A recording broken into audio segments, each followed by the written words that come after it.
This is Tanya from Buffalo, New York. Her daughter has been suffering from high lead levels for the past 9 years. The health department has known about it the entire time. She has a stack of paper this high from the health department. Every time her daughter goes for testing, she tests high. The health department is notified. She tested 45. That's 3 below being hooked up to IVs. Health department knows. She's tried to get out of the house, apply for public housing. They've told her no. The health department knows that her landlord is remediating the lead wrong. There's a huge lead crisis in the United States. It's not just in Flint. There are some places where the lead levels in children are testing 4 times higher, 5 times higher. In Buffalo, New York, 8 times higher than in Flint, Michigan. Nothing's being done and no one knows. So please just listen and share. Youngest and shortest. Because you're the youngest. That would make sense. Daddy's here. Julie, I feel like he's gonna go. Oh, Coach Jen's calling you back in there. She's so sweet. So it just got worse until the point her lead hit. I want to say it was 42 at its highest. And because 45 requires chelation, and she was just under it. What's chelation? Where you have the IVs at Children's to try and take the lead out of the blood. She was in, was it pre-K? They told me she would never read or write. When she was in pre-K, she was in School 54, the special ed program, and they told me I should just be grateful to have her because she'd never read, she'd never write. So I got frustrated that they didn't want to challenge her, and I took her out of public school and put her in private school. She was in occupational therapy, physical therapy, and speech therapy for a year at home, for 3 years at school. What was wrong for physical therapy? What was she having problems with? She has very weak core muscles, which they attributed to part of the brain just not developing quite quick enough. So she had to learn she W-sat to stay balanced because her core was just weak and wasn't strengthening like normal. And she still has trouble with her hands. Sometimes she can't hold the pencil right. She gets cramps, and it's a lot of muscle stuff. Right now the neurologist is checking because she's weaker on one side of her body than the other side because her reading comprehension is not good. And she does good with hands-on things, but she also suffers from really bad ADHD, which is common in lead cases. And she has a lot of behavior issues, which is also common in lead cases. Well, I didn't know anything about lead poisoning when I was pregnant with either of my kids, all 3 of them. When I had her, the house I lived in looked nice to us, but we didn't know there was lead in it. And when she was about a year old, they diagnosed her with lead poisoning. They noticed she had a lot of delays. Then she went into the school system of the early intervention program to try and make up the delays. And her lead just kept increasing because the landlord would come and he wasn't doing work properly, which is something a lot of the parents don't know. And it wasn't stuff that I knew until her lead hit 40. When they started telling me that it had exceeded because the work they were doing, they weren't doing properly. They would scrape the paint and repaint it. And not do the proper precautions. So it was actually getting more into her system than if they just left it flaking. Then the outside of the house, when the Department of Health came in, they found all the lead paint. They sanctioned all the areas. They violated it. And my husband and I painted inside. We just painted over everything like they said to. And the outside had to be done.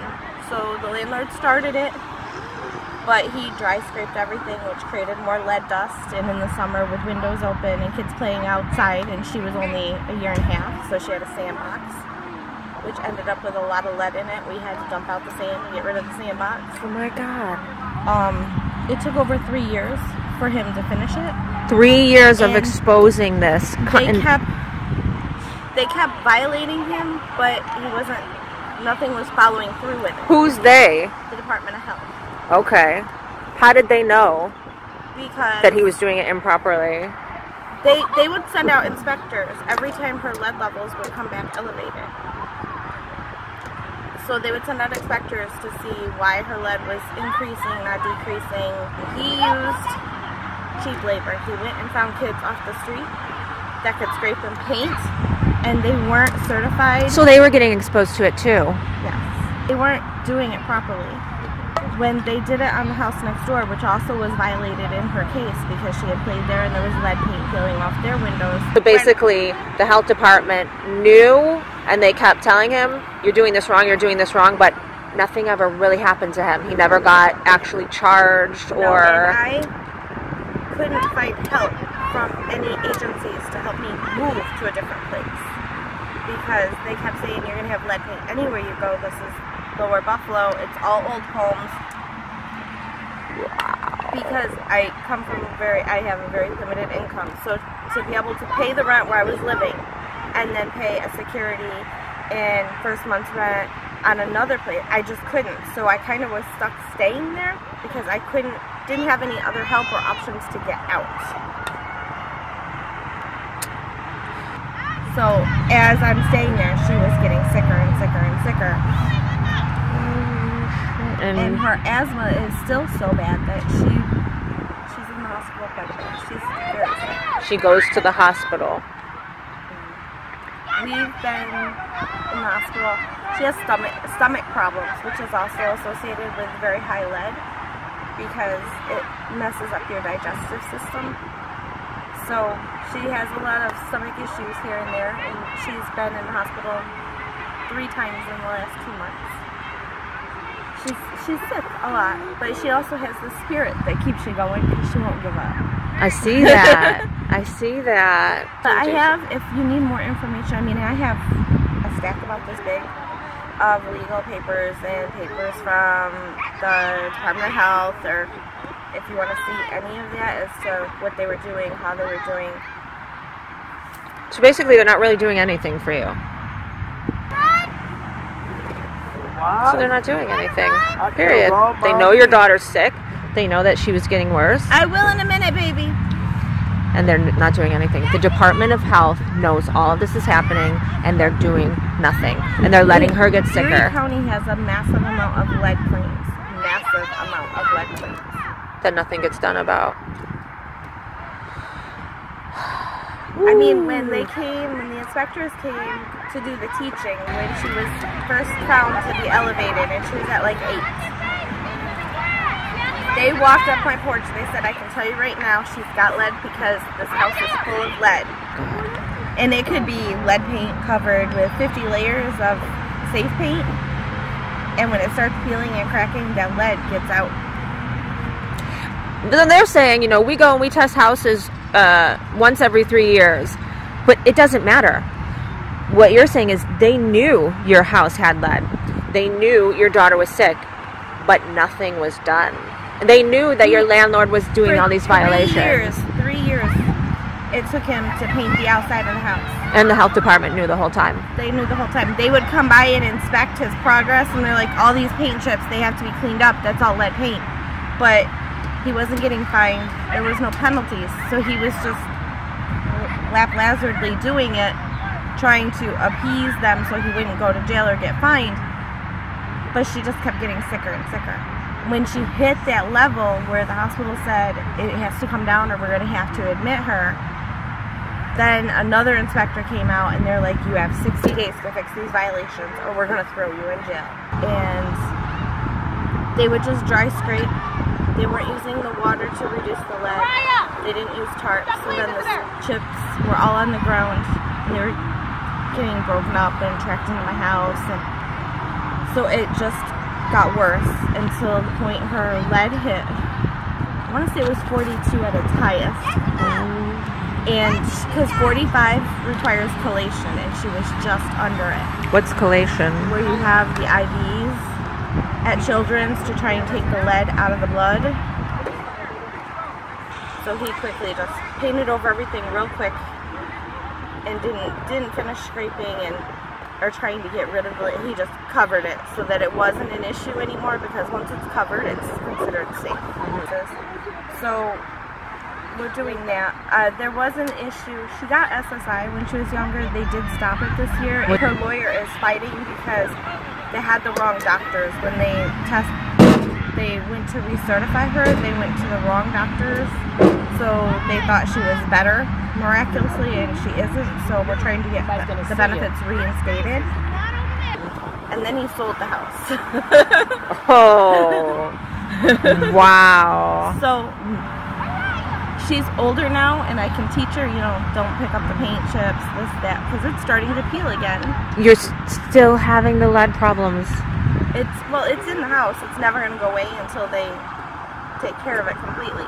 But she's the youngest in the whole house. They won't rent to kids anymore because of the lead issue. The new owner knows that I filed a lawsuit against the old owner and his insurance company. And because she's over the age of 5, they don't require you release. It's only for children 5 and under that you're supposed to release the information of if there's lead in the house or not. To people who are buying or moving in? Both. So if you rent a house and you have a child under the age of 5, they're supposed to tell you if there's lead paint there or not. If your child is over 5, they do not have to tell you. I know there's lead there because she's been there her whole life, but anyone else coming wouldn't know that the house has lead in it unless the landlords disclose it. They're supposed to, according to the Department of Health. But in this area, nobody does. I've rented numerous times and never been told there's lead in this area, you need to watch for lead paint. Never, until she got lead poisoning, had I ever even thought it was an issue. And the only reason why you knew is because the doctors picked up on something? It's required through the WIC program. Oh, and okay. A lot of low-income families use WIC, and WIC requires lead poisoning testing as part of their program. And the doctor's office had to disclose it to the Department of Health.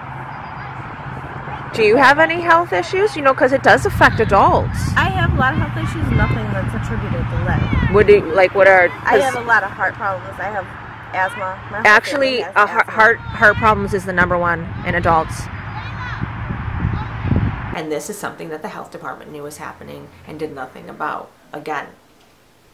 So please, the best thing we can do is share this, because the only way we're going to make changes is to spread the truth. And stay tuned. I am going to cover all the stats on what's happening in the United States, and also specifically what's happening in Buffalo and how things are being covered up and done wrong and not being taken care of at all. And I'll be covering other cities as well. Feel free to contact me if you feel like you have a problem in your city and you need a voice. So spread the truth.